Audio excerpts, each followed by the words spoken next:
Hi friend, আজ আমি তোমাদের সঙ্গে শেয়ার করব খুব সুন্দর একটি ভিডিও কি করে ঘরোয়াভাবে তৈরি করা যায় নিম সাবান। এই শীতে সাধারণত আমাদের সকলের ত্বক শুষ্ক ও খসখসে হয়ে যায়, কালচে দাগ পড়ে। তাই এইসব সমস্যার হাত থেকে বাঁচতে একদম সহজ পদ্ধতিতে ঘরোয়াভাবে তৈরি করে ফেলতে পারবেন এই নিম সাবান। এটা অ্যান্টিসেপটিক, আর এই শীতের বিভিন্ন সমস্যার সমাধানের মূল উপায় হলো নিম সাবান। নিম সাধারণত গ্রামে গঞ্জে সব জায়গায় পাওয়া যায়, আর এটা ফ্রেশ নিম না হলেও আপনারা শুকনো নিম পাতা দিয়েও করতে পারেন। এই নিম পাতাগুলো প্রথমে আমি এভাবে ছিঁড়ে নেব একটা বাটিতে। এভাবে সুন্দর করে ছিঁড়ে নিতে হবে। আর নিম সাধারণত গ্রামে গঞ্জে সব বাড়িতেই দেখা যায়, আর এখন তো মানুষ ছাদে যে কোনো জায়গায় ব্যালকনিতে নিম গাছ লাগিয়ে ফেলে। নিম পাতাগুলো ভালো করে আমি ধুয়ে নেব, যেহেতু স্কিনের ব্যাপার, এটা ভালো করে পরিষ্কার করে ধুয়ে নিতে হবে। ধুয়ে আমি এটা ফ্রেশ করে জলটা ছড়িয়ে নেব।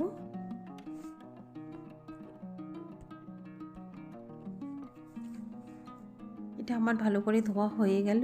একটা মিক্সিং জারে আমি এটা পেস্ট করে নেব। একদম ফাইন পেস্ট করে নিতে হবে। আর মনে রাখবেন, খুব একটা জল দেবেন না।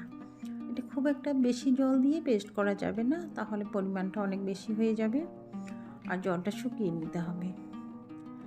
চেষ্টা করবেন খুব কম জল দিয়ে পেস্ট করে নিতে। আমি এটা সুন্দর করে ফাইন পেস্ট করে নেব। সামান্য জল দিয়ে দিলাম, আমি খুব একটা বেশি জল দিইনি, দেখতে পাচ্ছেন আমি খুব একটা বেশি জল দিলাম না। দেখুন পেস্টটা কত সুন্দর হয়ে গেল। এটা কিন্তু আমি কোনো রকম কেমিক্যাল ছাড়াই তৈরি করব। দেখুন এর কালারটা একদম সবুজ, এটাতে আর কোনো রকম কেমিক্যাল দিতে হয় না। একটা স্ট্রেনারে আমি এটা ভালো করে ছেঁকে নিচ্ছি, যাতে কোনো ছোবড়া না থাকে, কোনো লাম্পস না থাকে। এভাবে ছেঁকে নিলে সুন্দর হয়, তাহলে একদম সফট হয়।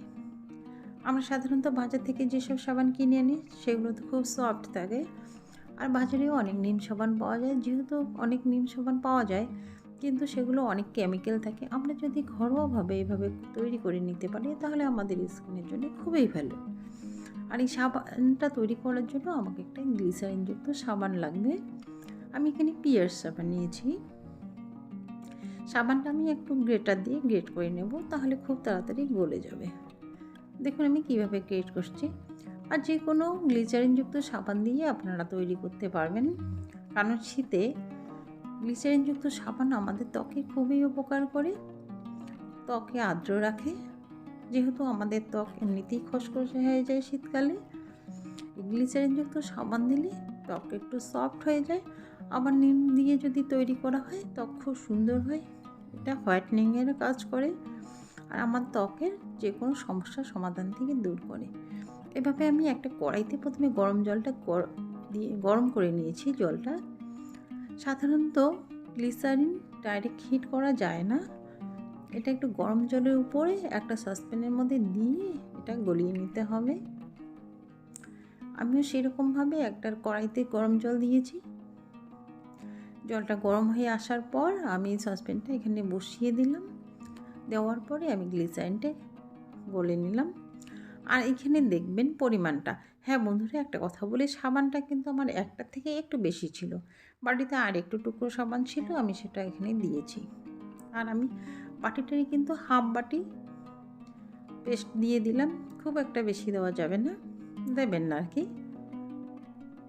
আমি একটা ছোট্ট বাটির হাফ বাটি দিয়ে দিলাম। দিয়ে সুন্দর করে এটা গরম করে নিলাম।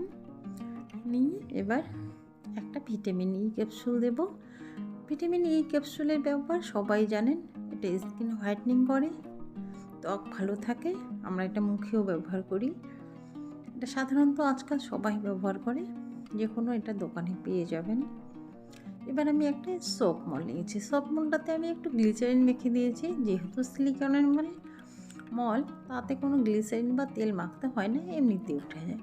তবু আমি একটু মেখে নিলাম। আমি চারটাতেই খুব সুন্দর করে দিয়ে দেব।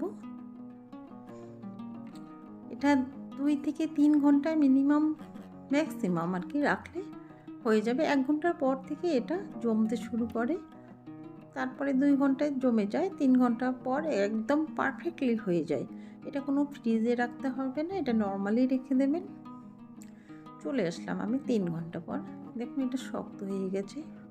এটা অতি সহজে বের হয়ে আসবে যেহেতু এটা সিলিকনের মল। এইভাবে আপনারা যদি সিলিকনের মোল না থাকে কাচের বাটি বা স্টিলের বাটিতেও ভ্যাসলিন লাগিয়ে নিতে পারেন। যেহেতু আমার কাছে মোলটা ছিল তাই আমি এটাতেই করেছি। আপনাদের কোনো টেনশন করতে হবে না, যে কোনো বাটিতেই করতে পারবেন।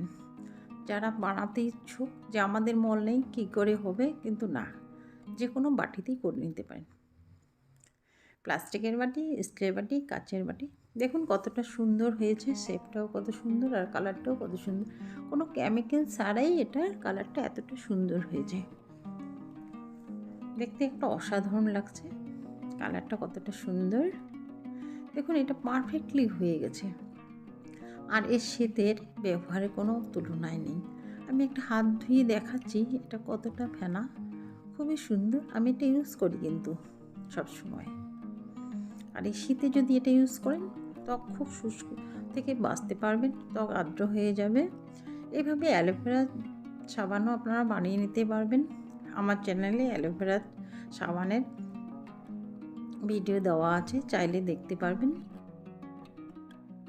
ভিডিও ভালো লাগলে অবশ্যই লাইক, কমেন্ট, শেয়ার করবেন আর চ্যানেলটি সাবস্ক্রাইব করে চ্যানেলটির পাশে থাকবেন। ততক্ষণ পর্যন্ত ভালো থাকবেন, সুস্থ থাকবেন। দেখা হচ্ছে নেক্সট কোনো এক নতুন রেসিপিতে। ধন্যবাদ।